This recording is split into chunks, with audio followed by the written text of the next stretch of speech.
With the two best cobbled classics riders of their generation gradually drawing their careers to a close, it's time to face the facts and decide who's best.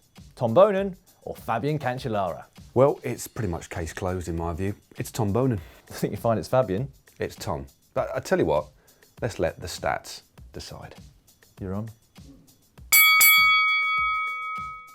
Let's start, shall we, Dan, with Paris-Roubaix, the queen of the classics, which Tom Boonen has won on 4 occasions, and on a further 6 occasions has finished inside the top 10. And in his first participation in Paris-Roubaix, way back in 2002, when he was only 21 years of age, he finished on the podium in 3rd place. And in 2012, he equalled Roger de Vlemming's record of 4 wins. And in doing so, became the first ever rider to do the double-double. So that's Paris-Roubaix and Tour of Flanders in the same year, twice. And to cap it off in 2012, with 52 Ks to go, he jumped away and was never seen again. Okay, well, I will admit that Fabian has only won Paris-Roubaix on 3 occasions. He's only been in the top 10 a further 5 times. But what I can equal you with is that solo attack move. So when in 2010 Fabian won, he soloed away after doing a brutal in the saddle attack with over 50 Ks to go. And like Tom, he was never seen again. Well, till the podium presentation. Yeah. You know what I mean. Okay, Dan, what about the Belgian Worlds, aka the Tour of Flanders or the Ronde van Vlaanderen? Now, Tom has won that race on 3 occasions, and on a further 3 occasions has finished inside the top 10. Well, I think I can equal you on this one, Matt, because Fabian has also won it on 3 occasions. He's only had 2 further top 10s in the race, but twice he's soloed to victory, 1 minute clear at least of the next rider in the Tour of Flanders. On one of those occasions, you might remember, Matt, he and Tom came to the foot of the Muur van Gerardsbergen together. He didn't even attack, he just rode him off his wheel and soloed to victory. No. And on the other occasion, he out-sprinted 3 very disappointed local Belgian riders. Now, Tom had some dodgy freaks in 2010. Yeah. Anyway, Matt, I want to move on to the third of the spring monuments, Milan-San Remo. What race? No, I don't think I've heard of that one. Milan-San Remo. Oh, Milan-San Remo, okay. Yeah, so Fabian won this back in 2008, attacking and holding the peloton off by a clear 4 seconds. And another amazing fact, he wasn't off the podium for 4 consecutive years from 2011 to 2014. He's just Mr. Consistent. Okay, I'll have to concede a little bit of ground. Tom Boonen has never won Milan-San Remo, but what he has done is finished in the top 10 on 4 occasions and twice on the podium, and just narrowly missed out on victory in 2010 when he finished 2nd to Oscar Freire. No, he's never won it. Okay, let's talk about Tomic's amazing record in the 5 monuments of cycling. He's won 7, he's finished inside the top 10 on 20 occasions. And I haven't even mentioned the World Championships, which we'll talk about a little bit later on.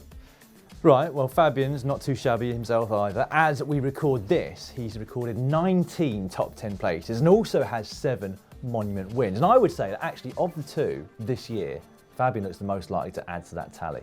We'll see.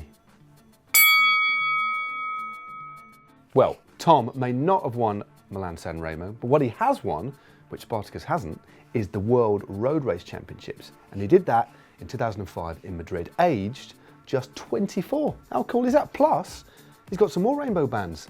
Team Time Trial with Essex Quickstep, 2012. Yeah, you're right. Spartacus has never won the World Road Race Championships. In fact, he's never even got a medal in that particular event. But he has won the World Time Trial Championships 6 times. 6 times? 6 times. Twice as a junior, back to back, and then 4 times since as a professional rider. And he's got a further 3 bronze medals as well. He's just a monster. I'll give him that.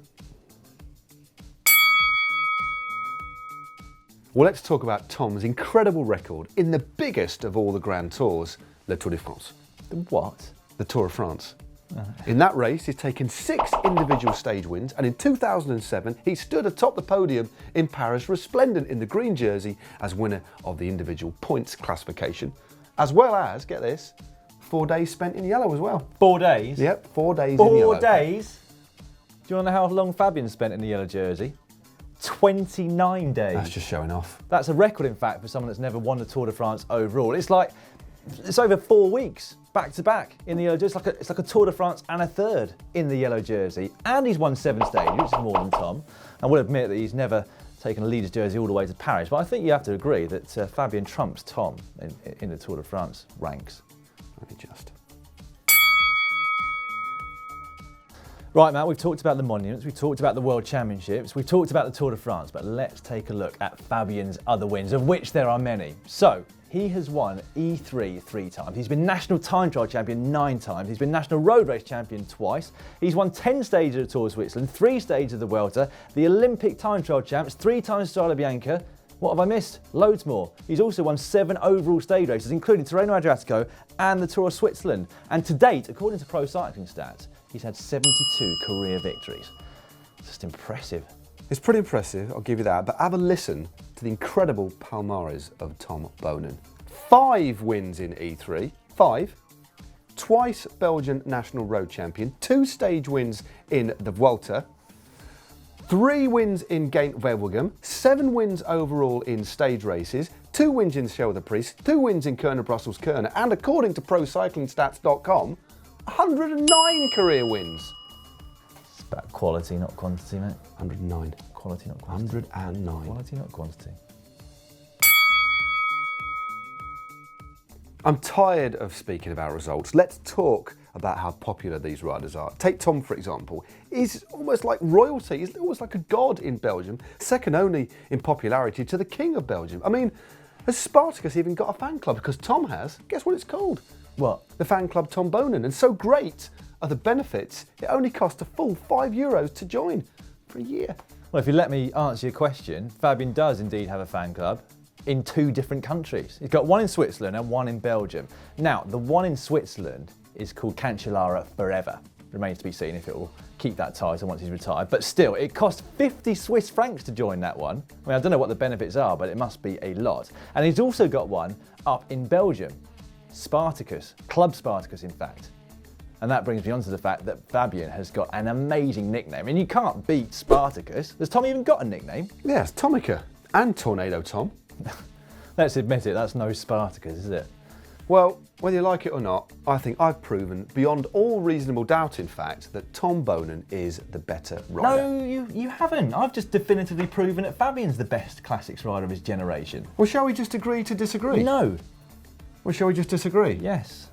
Well, for another video where we may or may not reach a conclusion, Dan, how about clicking just up here for Cipollini versus Cavendish? Yeah, and you might also want to click down there because those are our top 10 cobbled classic facts. And to subscribe to GCN, there's probably going to be a globe floating around this box somewhere. Could be there, could be there, could be there. We just don't know. But click on that and subscribe for free. Tell your mates.